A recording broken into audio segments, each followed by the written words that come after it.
One of NC State's biggest wide receiving targets has announced he will be an Alpha Wolf attendee, but will he be an Alpha Wolf commit? You are Locked On Wolfpack, your daily podcast on the NC State Wolfpack, part of the Locked On Podcast Network, your team every day.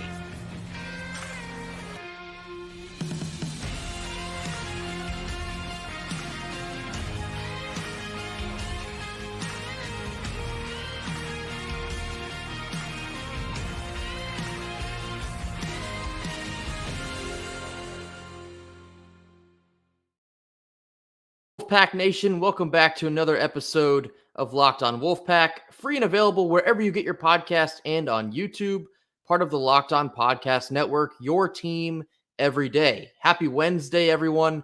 As always, I'm Grayson Boone. Joining me is Kenton Gibbs. And Kenton, we're getting some developments in the Jonathan Paylor sweepstakes, something we've been keeping an eye on in the past couple weeks. But we got a big-time development on Tuesday afternoon. Actually, two of those, both of which revolving around Jonathan Paylor. He has now finally set his commitment date. This has kind of been up in the air for a couple weeks now. He has set it for August 5th.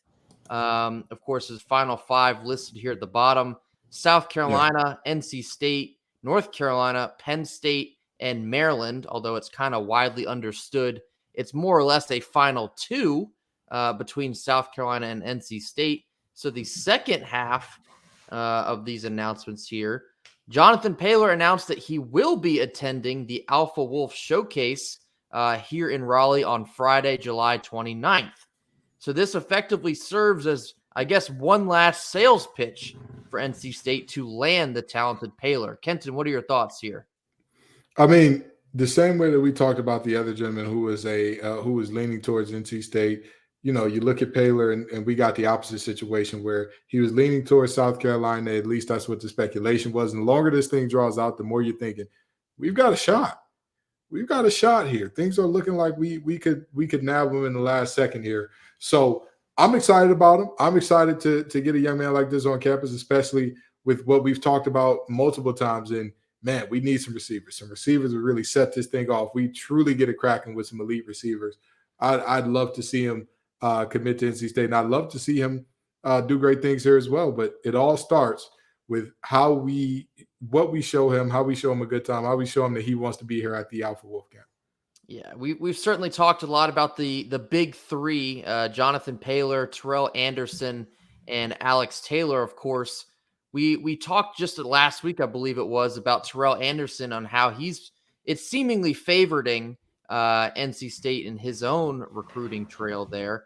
But now, you know, it seemed like it was all but concluded that Paylor was leaning heavily towards South Carolina. So to get this announcement a week before one of our biggest recruiting events in the Alpha Wolf, and I guess 2 weeks before now his set commitment date, I don't believe it's not for nothing. They usually say whenever there's smoke, there typically tends to be fire. So we're trying to determine exactly how much smoke and if any at all fire here. And I don't know. I mean, it smells like it could be maybe a campfire in the distance. We might stumble upon something here in the next couple of weeks. But something I've noticed with the Jonathan Paylor sweepstakes here is he is very active on Twitter, and he has gotten very good at seemingly telling each respective fan bases exactly what they want to hear.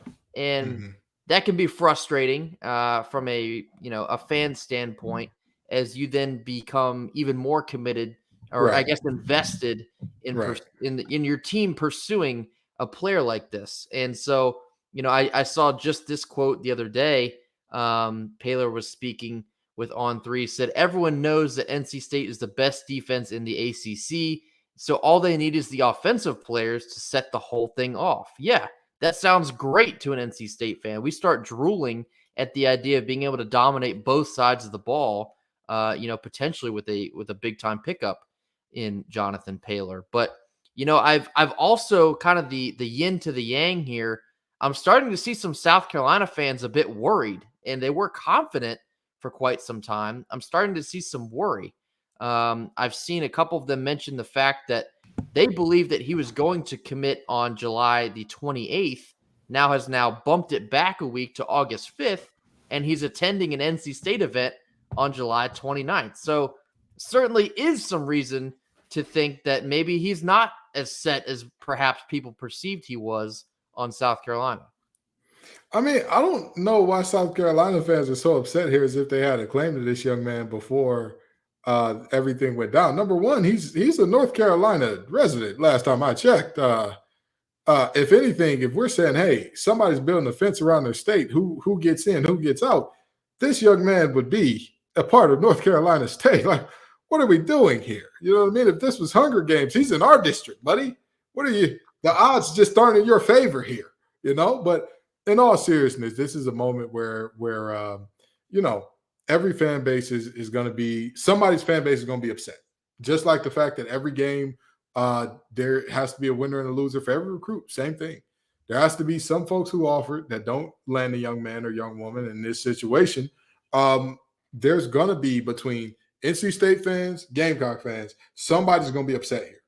And I'm surely hoping that it's the folks with the deeper red, that garnet red, that are doing a little bit of crying, because that red already looks good to where if you get it wet, it doesn't change complexion like NC State red does. So yeah, come on, Jonathan. Let's go ahead and get this thing rolling. You said that offensive weapons are all we need to set it off. Come on, you the match. You the match. NC State is the fuse. Boom. Come on and set it off then. Exactly.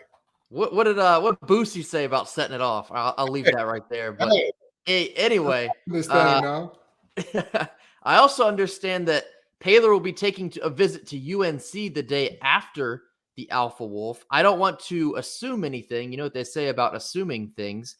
It's typically teams with a lot more money have a say in the end. But I'm not so worried about Paylor to UNC here. I think Alex Taylor is maybe a bigger target for the Tar Heels, but I certainly think that, Paylor starting to look around here as he's nearing his deadline, it does show a bit of indecision. And it to me, in my mind, it feels like NC State is closing the gap in some way, shape, or form here as we're nearing his commitment date. So buckle up, folks. I think it's going to be an interesting final 2 weeks here in the Jonathan Paylor sweepstakes. Of course, absolutely. Terrell Anderson is very much still a part of this, as he is another highly sought after receiver that has been in contact with Jonathan Paylor, as they are friends. So maybe there'll be a package deal. That'd be probably best case scenario for NC State, but nonetheless, something to keep an eye on. Absolutely. But speaking of recruiting, I got to talk to everybody here about LinkedIn Jobs. These days, potential new hires feel like a high-stakes wager for your small business. You want to be 100% certain that you have best access to the best qualified candidates, I should say. That's why you have to check out LinkedIn Jobs. LinkedIn Jobs helps you find the right people for your team faster and for free. So, for example, we're talking about recruiting here. We're trying to recruit Jonathan Paylor. I would imagine here on his visit and at the Alpha Wolf, there's going to be simple tools like screening questions. Makes it easy to focus on candidates with the right skills and experience so you can quickly prioritize who you'd like to interview and hire. It's why small businesses rate LinkedIn Jobs number one in delivering quality hires versus leading competitors. So what you need to do, go to LinkedIn Jobs, post your job for free at linkedin.com/lockedoncollege. That's linkedin.com/lockedoncollege to post your job for free. Terms and conditions do apply. Next up here, Kenton, I want to talk a little bit more about Wolfpack baseball. We've been providing some updates regarding the MLB draft, some potential signees. We just spoke yesterday about a big-time portal get from the ECU Pirates. I want to talk a little bit about Gino Groover. He signed his draft deal with the Arizona Diamondbacks. Of course, this is significant because he got quite the bag from Arizona, making $1.7 million off of his signing bonus, getting signed in the second round. But this is also significant because Rio Britton, left-handed pitcher this year, also signed a deal with the Arizona Diamondbacks, so he will be leaving Raleigh, following Gino out to the desert. Right. It's also worth mentioning Justin Lawson, I understand, and Brett Banks have signed with the Mets. Justin Lawson was a quality reliever here, and Brett Banks was a UNCW transfer that we had coming to state this coming season. If he did not get drafted and sign, he did. So unfortunately, we were going to miss out on Brett Banks. Still waiting to hear if Kalai Harrison will sign with the Pirates, but a lot of moving pieces in this NC State offseason now with the draft now finishing up. I believe the signing deadline is I think it's either July 26th or August 1st, somewhere in that time frame. But as the dust begins to settle, NC State's going to have to quickly jump back on the recruiting train and fill in these holes left behind by these draftees. Yeah, and that's the way of the world. I mean, more or less, that's just what this deal kind of is. We knew that Gino wasn't coming back regardless. We knew that there were multiple guys who, we talked about this previously in terms of guys who could get drafted and guys who it wouldn't make sense if they came back and all that. So, this isn't many of these decisions aren't a surprise. And it's on Avon and crew to adjust to the new times of the game. And like you said, attack the portal. Get in the portal, go get the best, go fill in some of these holes. And we talk about, hey, in basketball, there's a lot of shots you can get up. In football, there's a lot of receptions on the table. Well, in baseball, there's a lot of innings to be pitched here. Yeah. There's a lot. There's a lot of at-bats to be had here. So if there's anybody who is still out there on the loose, who is still trying to decide where they need to go, NC State could be a great option for you with all that we have going on here. We if nothing else, we have a ton of availability. Absolutely. I think, the remaining portal needs, we addressed a big one in Makarevich from ECU yesterday, playing third base for us. Moving forward, I'd say probably shortstop and more likely center field are two of the bigger gets. But I think the now biggest point of contention here is going to be bullpen arms. I'm not exactly sure if it was surprising or not. I personally was surprised to both see Rio Britton and Justin Lawson get drafted maybe as high as they did, because it's subsequently resulted in them signing, and now they're up and out of Raleigh. But, very quickly, we got to jump on the horse, because those were two of our premier arms out of the bullpen this year.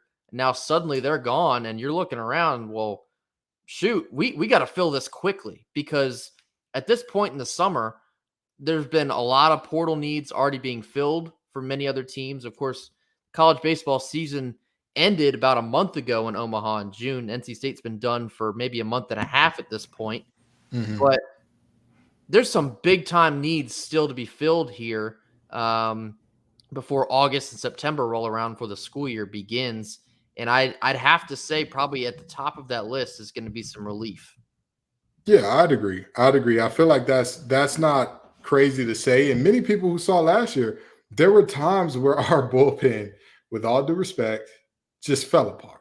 There were moments where we're looking up and things are finally – there were moments where if our bullpen was better, we walk away with that game. We walk away from that game with a win. And that just wasn't the case.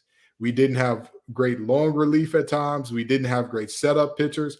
I mean, for the most part, our closers, I don't think we had like official closers, but for the most part, our closers I thought were pretty good. But those middle innings, sometimes it just went off the rails there.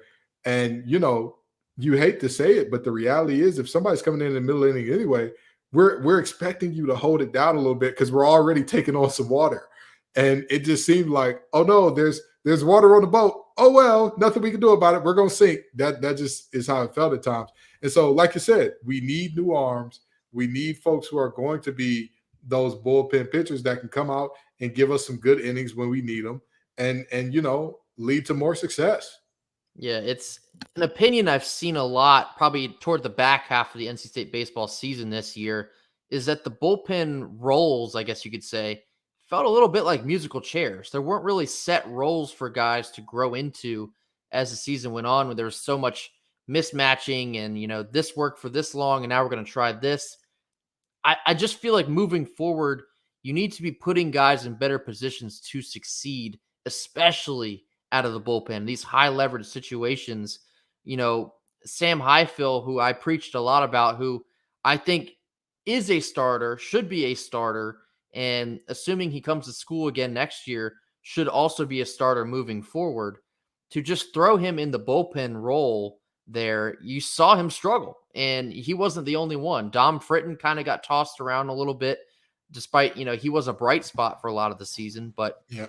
these bullpen roles, these bullpen pitchers exactly, they're kind of creatures of habit. And so when you stir them up and you put them in different places at various points in the year, it can cause a lot of, I don't know, you don't get what you want out of them because there's so much change. There's so many new things to try and digest at a high rate of speed. So not only do we need bullpen arms, but we need to be, making sure that we're putting them in the best positions to succeed in 2024. So a lot to keep an eye on there as well. A lot of portal news to keep, your ear to the ground as an NC State fan. That's kind of the lay of the land these days. It's a lot more portal based than it is, I guess, high school recruiting, I would say. But it's football, it's basketball, it's baseball, it's all across the board. It's moving at a breakneck pace. It's something new to understand, and it's exciting nonetheless. But in just a second here, we're going to be discussing the women's basketball non-conference schedule. Big time opportunities for Westmore and the ladies to right the ship in 23 and 24. Stick with us. All right. And as I mentioned, the women's basketball non-conference schedule was displayed for us on Tuesday as I pull this up here. Couple big time opportunities for the ladies here in 23 and 24. It's going to be a bit of a new look team, you could say. Obviously, jumping right off the page is UConn. I believe the teams listed in white are home games for the Pack, and the black is on the road. But you got UConn and Reynolds. Need I say more? It's a bit of a revenge opportunity, I would say. We saw them, twice in the last 2 years, came up short both times. A potential, with a new team to make a statement. It's a perfect opportunity for Westmore to make a statement. I have these new puzzle pieces. We can still make it work, and we can still play at this high elite level that we've been playing at here in Raleigh the past couple of years. Yeah, absolutely. And I think that the most interesting thing that I'm seeing in terms of this schedule, we've always known that Westmore is going to schedule tough, and he's going to schedule tough early.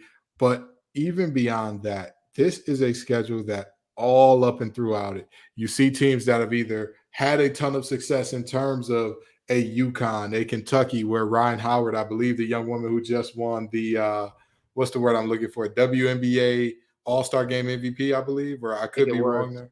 But out of Kentucky, and you've got multiple teams that were in the tournament last year or were discussed in that range or have been there before in a USF and things along those lines. This is a situation where Westmore knows we're not going to get better by beating up on cupcakes. That is not what we want to do here. We want to fight. We want to battle. We want to scrap, and that's what we're going to do. And that's what I absolutely love to see. Yeah, you mentioned Kentucky here on the schedule. I believe Kentucky, Cincinnati, and Colorado you see right around the Thanksgiving dates are down in the Paradise Jam tournament. The NC State ladies will be participating in this year. I think that's a perfect opportunity for some big-time exposure for a relatively new group. We have a lot of new faces this year, a lot of transfers, some big-time freshman names to add to the fold, and Zoe Brooks and Lacey Steele. But, it's going to be probably some growing pains at the beginning of the season. Going to have to jump on that quick with UConn on the schedule. But, you see a team like a Vanderbilt, like you mentioned, Kenton, a USF, these teams that are, they're no slouch, and you don't have any time, I guess, to learn slowly. I guess you got to learn on the fly here. Not to mention you're playing in the ACC, and that's a premier women's basketball conference. So absolutely, it's a tough task. I think this is about as tough as a non-conference schedule as you could expect for a lot of new faces here in Raleigh for Westmore. So it's going to be quite the non-conference schedule to try and maneuver here in 23-24. Absolutely. And again, I don't see any problem with it. I want you to see and take those lumps early because it shows you, iron sharpens iron. A team forged by fire is the team that you would not want to see at the end of the year because that team, it can go a couple ways, right? It can go a way where it's like, oh my God, everything is shaky. We're not sure if we like each other. We could fall apart early.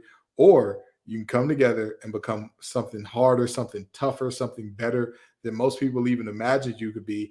And, Westmore has seen this story play out before. All the success we saw in those past few years, it wasn't because when Alyssa Cunane and Kai Crutchfield and Kayla Jones and company, it wasn't because when they were underclassmen, he scheduled super soft and let them beat up on the middle of Nowheresville State teams for 10 games out the season. It was because even then he was scheduling tough opponents. Said, hey, if we get our heads kicked in, we get our heads kicked in. But guess what? You're going to grow from this. You're going to learn from this. And you're going to take that whooping, you're going to lick your wounds, and you're going to come on back, and you're going to have that fire in your belly to make somebody else lick their wounds from when they're leaving Reynolds from now on. Yeah, absolutely. It's pretty easy to see that Westmore and the ladies are going to find out real quick what they have under the hood with a non-conference schedule like this one. But that's going to do it for us here on this Wednesday. As always, thank you so much for tuning in with us. Talking a little NC State sports. We love all the comments we've been receiving. Be sure to drop us a like, tell a friend to mash that subscribe button as we continue our climb toward 400 and then 500 after that. So, and to infinity and beyond, as Buzz Lightyear once said. But thank you again, as always. Go Pack. Go Pack.